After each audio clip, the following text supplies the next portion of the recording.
Emancipation Day Canada. This is round 2 of doing this live because I tried to share a file and it was too big and it crashed. So we are back, and for everyone who has joined us, I'll wait for you to join us once again in the chat and then we'll get this going.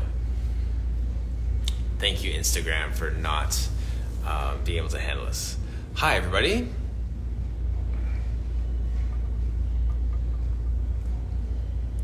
Hi, Jessica. Gory More Joe, how are you, Sunny? So if you missed it, we just crashed. So I just came back because we just lost the whole live from a few minutes ago. And we're going to bring it back in right now. So, hi, Betsy. As you're just coming in, if you could just write in the chat where you are located. Where are you from? And it's funny, the people who were just in the chat I was having a conversation with a minute ago haven't come back yet. So they must be sitting there wondering like what happened. For those who just joined us, I was trying to share a clip and my whole phone just crashed like a computer. So we'll just wait for a second for people to join us once again and then we'll get it going. And this is actually like my round 2. I get to just share what I just shared in a more eloquent way now that I've said it already.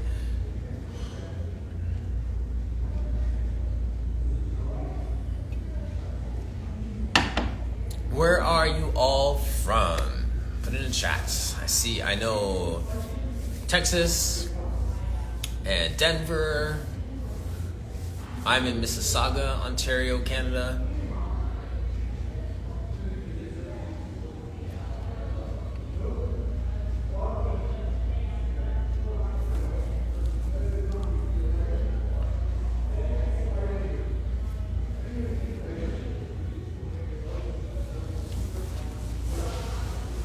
So,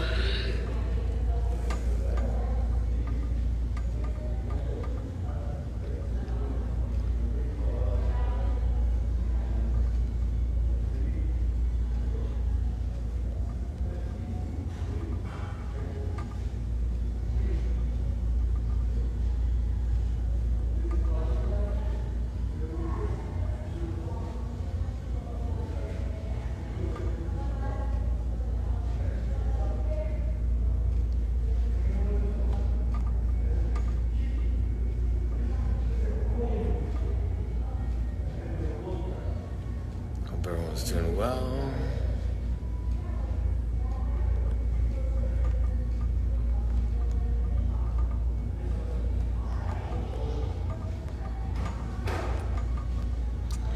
All right. Hey, Shannon.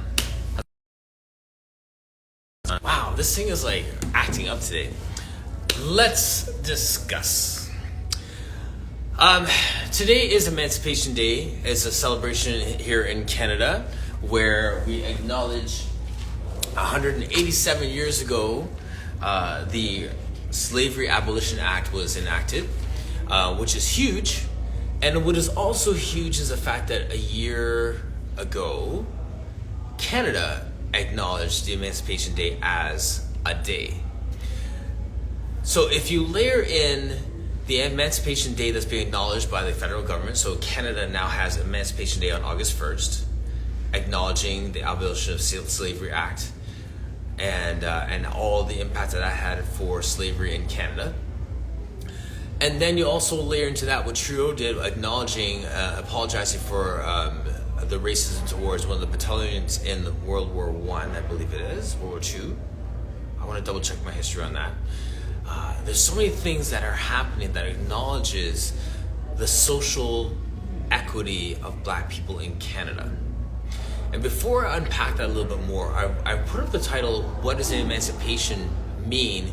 Because there's something to be said for emancipation and the process.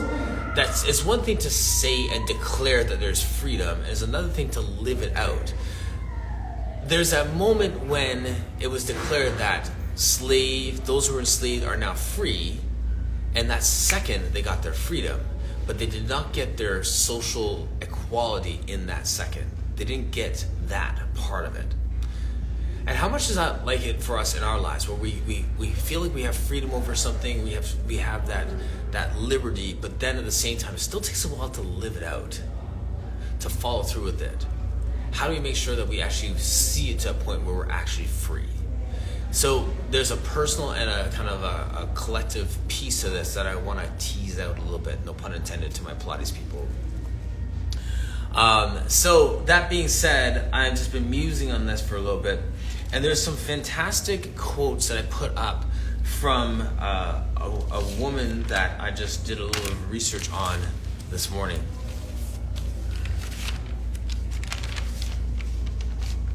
So Wanda Thomas Bernard is quoted as saying, "We must be willing to lead the change that we want to see."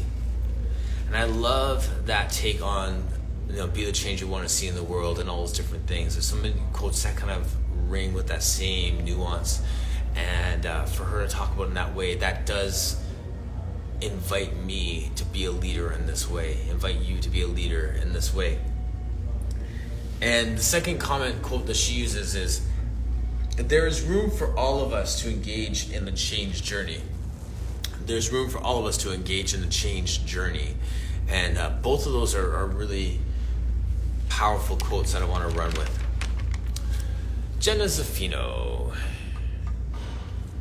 how are you, my friend? So let me drop these quotes again, and let's talk about the first one.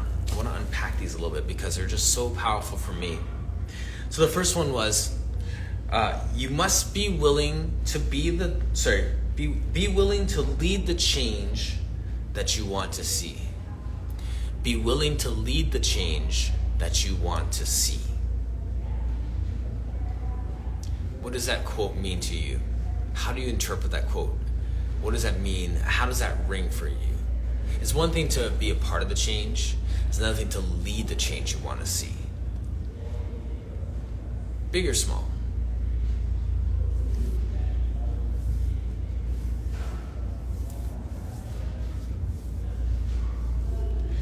Be willing to lead the change you want to see. I'm going to type it in the chat.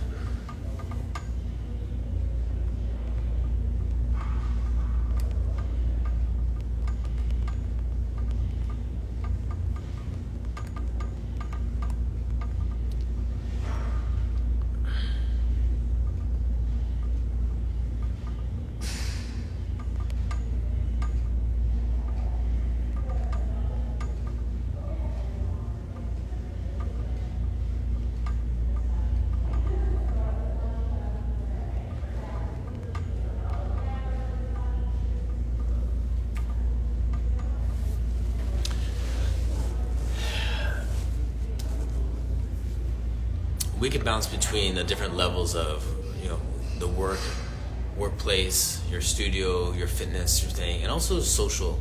What do you see in your area? What are you passionate about? And how do you initiate change in those ways? Talk about it, be the change you want to see in your world. Like all those quotes, all those things tie into this quote. So it's just a different spin on it. It's just that call and that invitation for us to be leaders in the way that we can lead. And that looks different for everybody. So I hope that everyone kind of hears that and is challenged to move and to flow with that.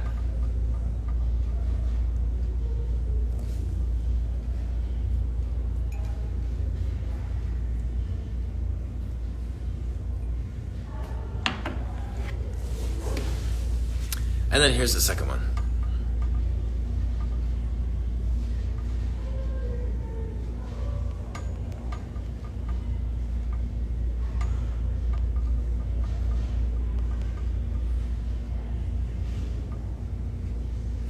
I like that.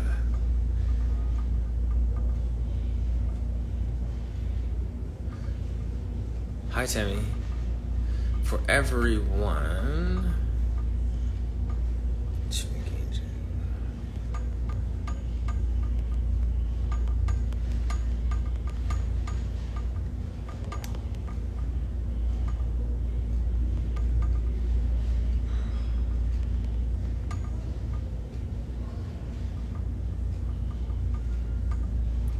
Just typing out this quote for you guys. There's the second quote from her. There is room for everyone to engage in the change journey. I love that as well. All right, so here it is. Today is Emancipation Day in Canada.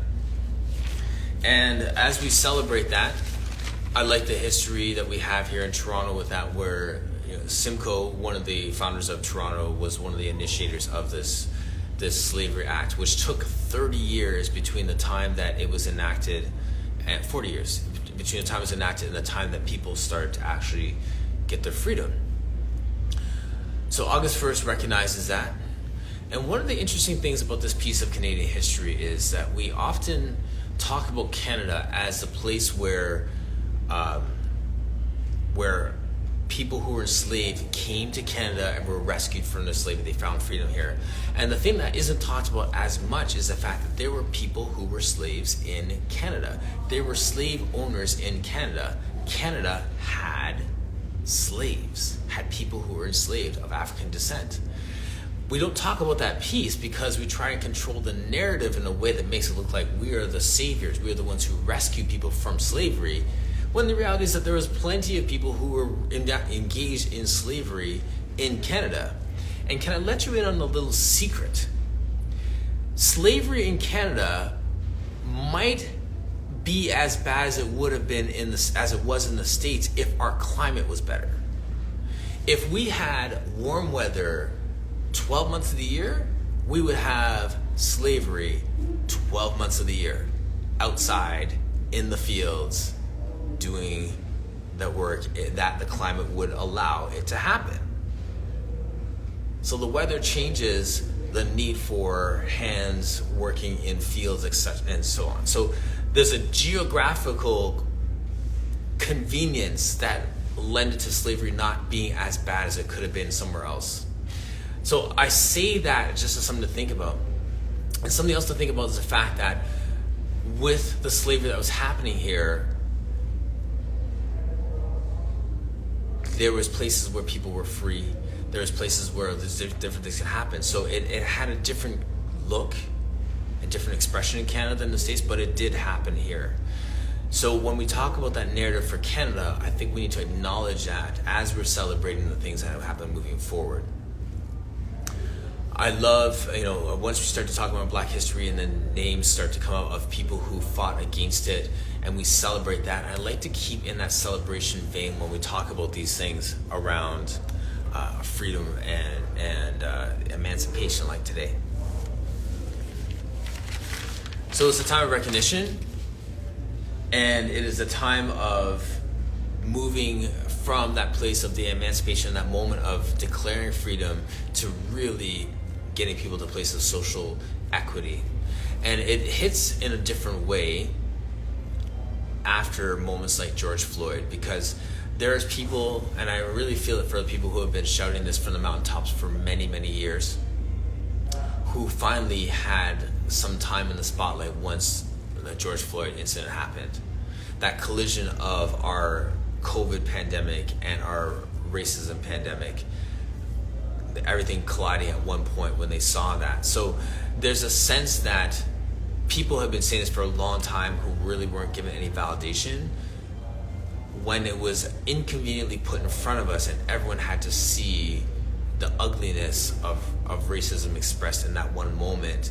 Then we start to look at the other areas and how there has been so many inequities. So that brings us to the place we are now, and I celebrate where we are now. And as unfortunate as those moments were, sometimes in life we need a catalyst to make us realize the change that needs to happen.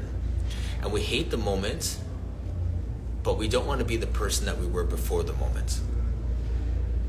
I don't know if that rings true for you in your personal life, but for me, I know that the moments that I hated most made me a better person than I was before that moment. So I loathe that moment, but I like the person I became after the moment. And I think that that's the same thing that happened for us societally in that moment. I'm going to read Nicole's comment here. It says, exactly, period. Slavery existed in the north part of the U.S. as well. It wasn't just in the south. Right. Like we try and really cleanse our history and distance ourselves from those ugly moments. And we do it in our own personal lives. We try and distance ourselves from those moments of ugly because the reality is that we don't want to see that in ourselves. but it's there. So now that it's there, the greatest thing can happen is acknowledging the fact that it's there so that you can move forward from that place and really have your hands clean. I think that's a powerful thing. So moving forward from that, happy Emancipation Day, Canada, and to the West Indies and everywhere that was a part of the British Empire.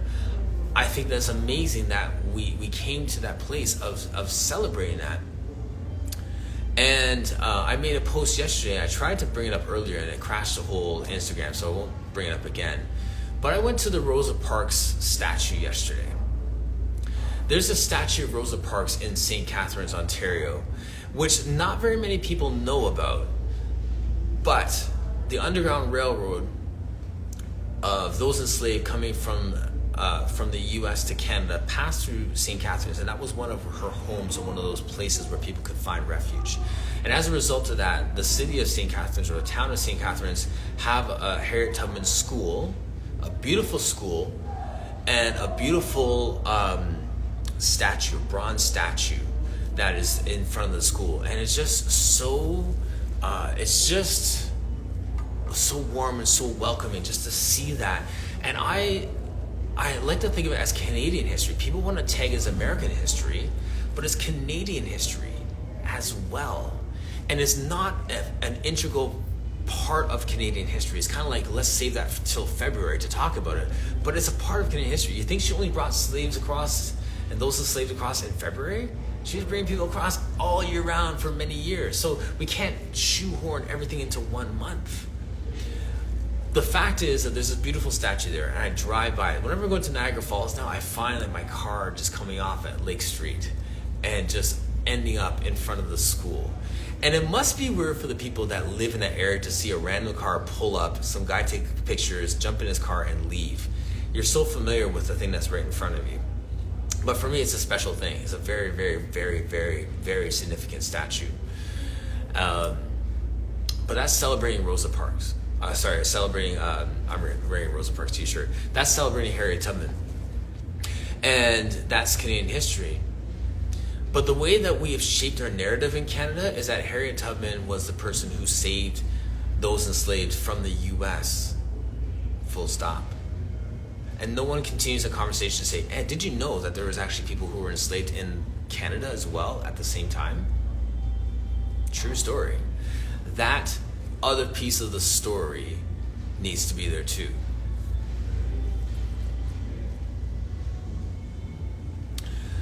And when we can share those pieces of the story in a safe way, and I'm not trying to just coddle people's like egos and stuff, but in a way where it welcomes people to have a conversation and welcomes people to ask questions and to not feel like they're asking a dumb question or an ignorant question, but just to allow conversation, that's when we grow.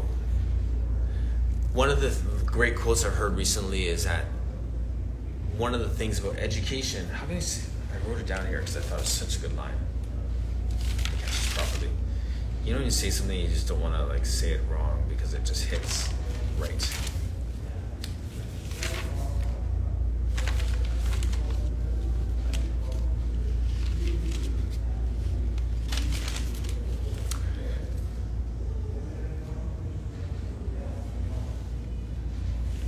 And I can't find it. Well, it's gone.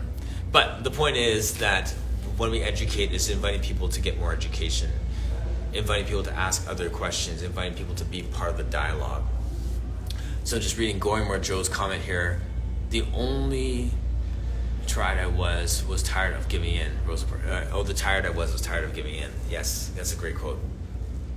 The only tired I was tired of giving in. Rosa Parks.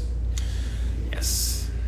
So I like to change the narrative. I like to invite, actually I can't say I'm changing the narrative. I like to invite people to hear another narrative so that when they're sharing it with their people, that they can add that to the dialogue, add that to the conversation. So part of learning is the opportunity for more learning. There it is, right on my page. Part of the learning process is the opportunity for more learning. So I'd like to do that. I'd like to give that.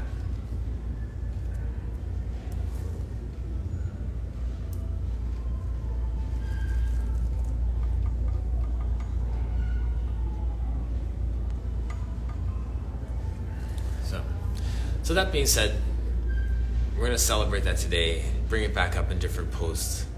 Thank you, Tammy, for saying that was a great post. It was short and sweet. I didn't have much to say except just to be honest about the fact that, there's times that we need inspiration from the outside in instead of just thinking that we can always get it from the inside out, like I do. But, that's what that is.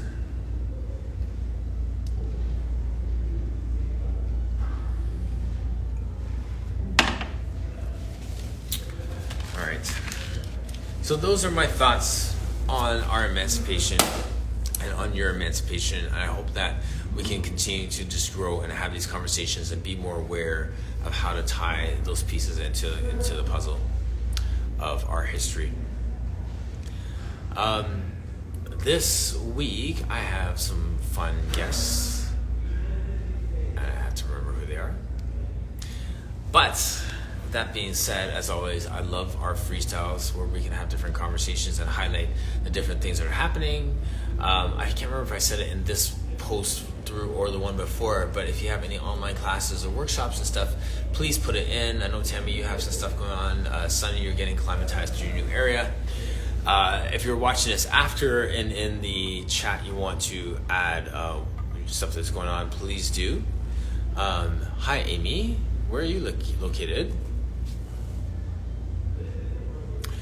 And I forgot also, Sonia, I don't know if you know this, but Rosa Parks, there's a really interesting article about Little Caesars Pizza. And the owner of Little Caesars, who was paying Rosa Parks rent for her apartment for, I think, her final few years while she was alive. She lives in the Detroit area.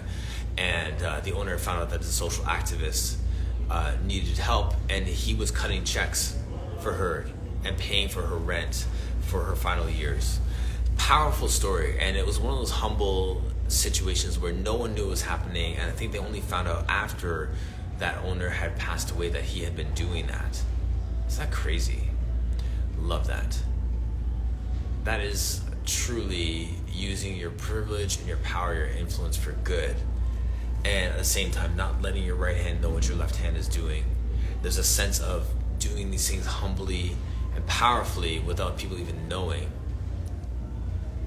Yeah, so it's just interesting. I love those stories. I like to share those stories, and like Jenna Safino says, like support, amplify, and connect. You'll see some more posts and stuff coming out today because I have been musing on all these different elements of it. Thank you so much, Amy. I like these chats too, even when people don't come up in the chat. I feel like it's my job to create a space for safe conversation.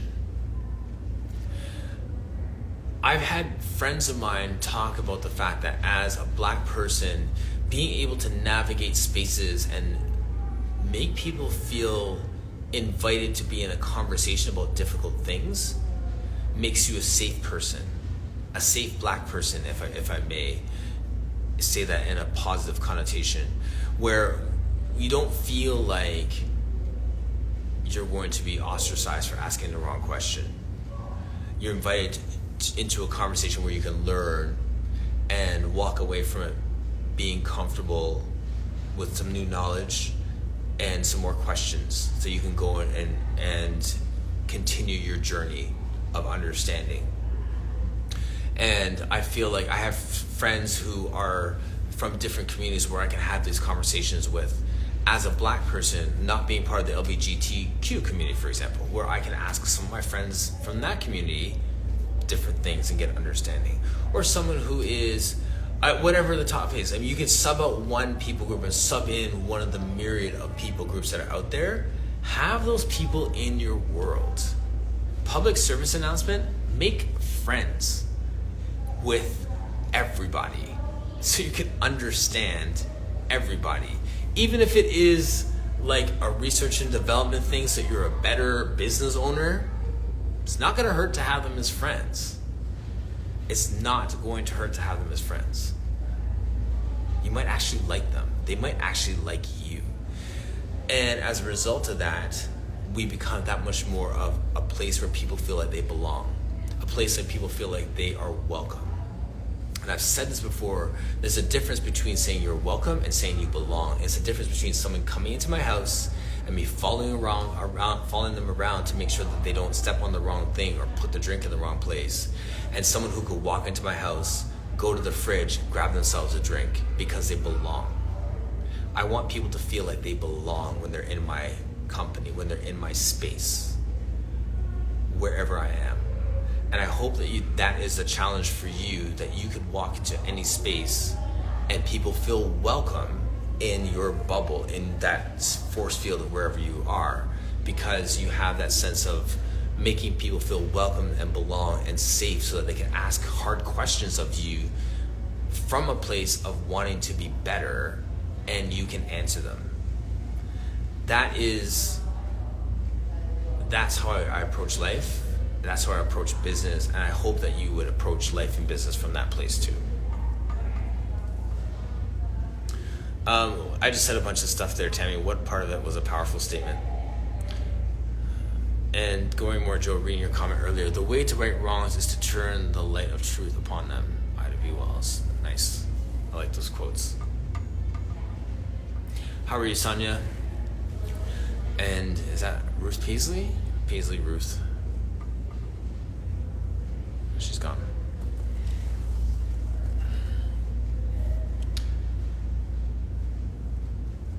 Sonia, do you like the amazing shirt that my wife found for me in downtown? This is like Kensington Market special, and I wish I had the name of the person who's making these shirts, but there's all these artisan shops, and these ladies were making these shirts, so we had to represent and support. So yeah, it's good stuff.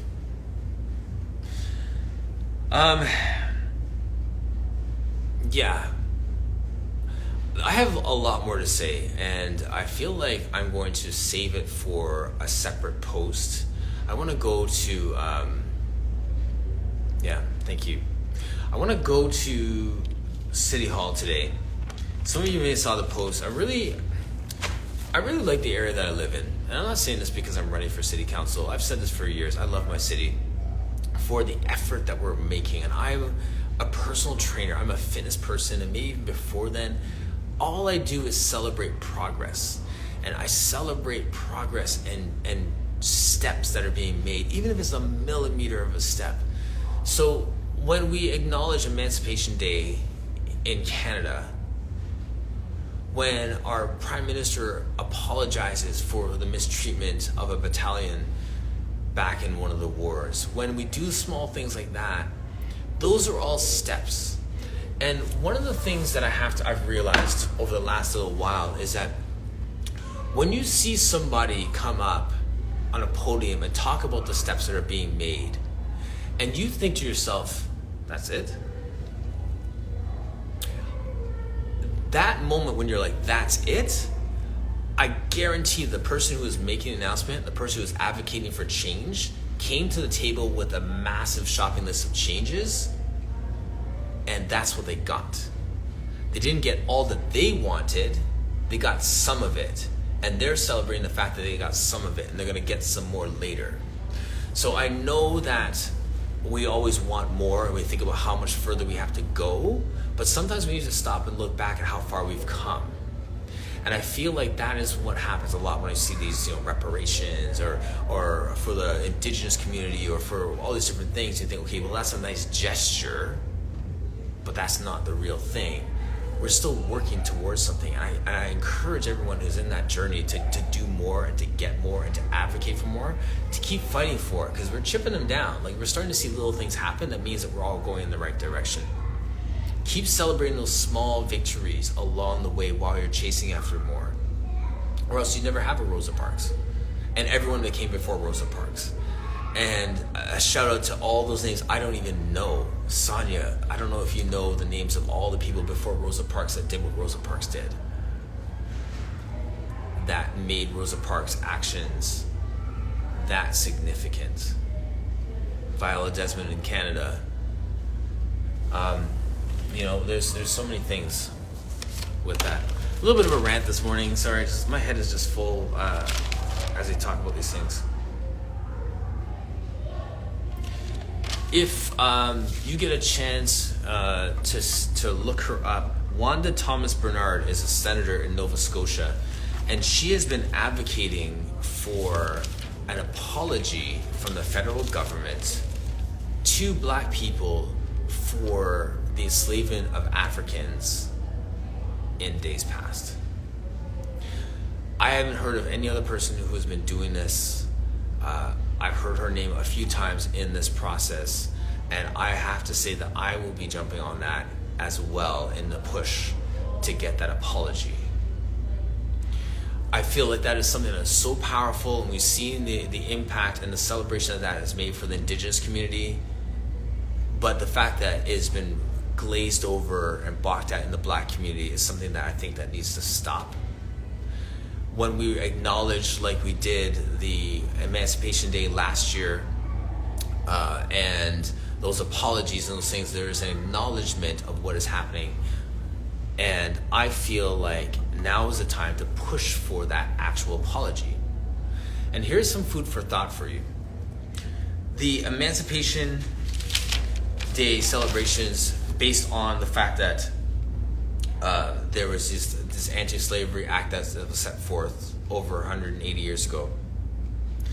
And, in the U.S., Sonia can speak to this, we talk about reparations, right? The United States, they want reparations, the Black community wants reparations, and it was promised to them and never got it. Has anyone ever thought about reparations for the Canadian Black community? And this is why, and this was brought to my attention, so I'm not going to purport that I'm so smart and I knew this before today. I was today years old when I got this information, okay? When they enacted the Freedom Act for slavery, by the time they got this running, the government had to compensate slave owners for the fact that they are losing their labor force. So the government was paying slave owners to offset the fact that they lost their workforce. Right? You get that? So where does that money come from to cover the payment to the slave owners to make up for their lost workforce? From your taxes. So the enslaved African people who are now set free to go about their work, they have their freedom, they don't have their social equity yet, but they're now out there and they're paying taxes. They did not get any money from the government to say, sorry, you've been in slavery and I know you didn't have time to save up your money and buy some property and buy a house and start your family. You're just free, go, run along. Slave owners, here's some money to make up for the money you've lost. Oh, by the way, you new Black Canadians that now you're living and trying to start your life, you have to pay taxes. So then the taxes that these Black people are paying is paying to compensate the slave owners for their lost workforce for decades. How ironic is it that the enslaved are now paying the slave owners to make up for the fact that they're no longer their slave? Don't you think our country needs reparations for the enslaved? The lineage of those people that went through that?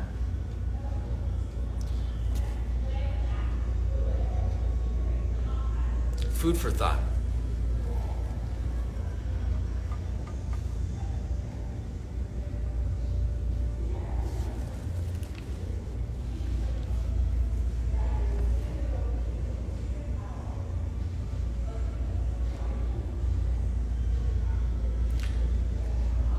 Well, I have a new mission. Wanda Thomas Bernard, thank you so much for all of your wisdom and everything you're bringing out into the world. And to quote you perfectly, to be willing to lead the change I want to see, challenge accepted.